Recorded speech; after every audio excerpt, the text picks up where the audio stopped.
All right, so for AMI day 2, we're looking at doing area and volume. So for part A, when it's asking you to find the area, when you look at the graph, you could think of it as having a top and a bottom or a right and a left. But since they already gave these to you where y is by itself, I'm going to think of it as having a top minus bottom. So the area is whatever the intersection points are, top minus bottom. And since we're thinking of it as having a top and bottom, that means it's with respect to x. So since they gave you the graph, you have the intersection points. They are at 0 and at 2. Your top curve is the line, so the 2x, and the bottom curve is your x squared dx. So it wants you to actually find the area, so that means we're going to need to integrate these things and plug them in. So antiderivative is x squared minus x cubed over 3, and we have to evaluate that from 0 to 2. So when we plug in 2, we get 4 minus 8/3, minus when we plug in 0, we get 0. So 4 is the same thing as 12/3, so 12/3 minus 8/3 is going to give us 4/3. So that is the area of our region. For part B, really, and for part C, but for part B specifically right now, what we need to remember is when we integrate area, we are going to end up with volume. So they gave us the area equation right there. So if it asks us to find the volume, all we're going to have to do is integrate that area equation. So our intersection points are at 0 and at 2. The area formula is sine of pi over 2x dx. So again, it wants us to actually find the volume, so we're going to have to integrate this. So remember, it goes sine, cosine, negative sine, negative cosine. So this way we're taking derivatives, so this way means we're taking integral. So since we're at sine, loop back to the bottom, that's going to give us negative cosine. The inside stays the same.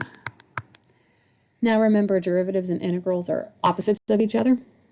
So if we did a derivative, we would put pi over 2 out front because of the chain rule.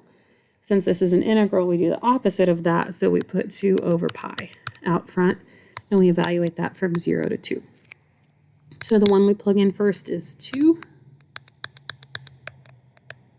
So pi over 2 times 2 is just going to give us pi. When we minus a negative, that's going to make it positive.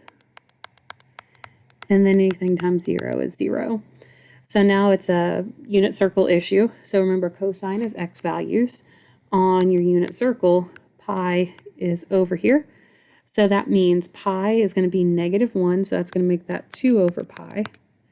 And then 0 is here, which is +1, so that's going to be 2 over pi. So 2 over pi plus 2 over pi is going to give us 4 over pi as our volume. Part C is having us do the same thing, but the issue with part C is that they did not give you the area formula, and it also says we are going perpendicular to the y-axis. So first thing, if we're going perpendicular to the y-axis, that means we need this in terms of y, so we need to get x by itself. So the one on the right is the x squared. If we get x by itself, that means that is the square root of y. The one on the left is 2x. So if we get x by itself, that is y over 2. So remember what I said up here in B. When we integrate area, that gives us volume. So we need a formula for the area of the square. So the squares are running perpendicular to the y-axis. So that means the base of the square is just whatever this curve on the right is minus the curve on the left. And that is what we just did here. So for the base of the square, the curve on the right is the square root of y, minus the curve on the left is y over 2. So squares, base and height are the same. So area is the square root of y minus y over 2 times itself, which means it's going to be squared. So we have our formula for the area. So we need to integrate area to end up with volume. So the issue now is we are doing this with respect to y. So we can't use our x values anymore. That means we need to use our y values. So we're going to integrate from 0 to 4. So that should be it because it says write but do not evaluate. If you guys have any other questions about this one, please let me know, but we'll do the same thing again tomorrow for day 3.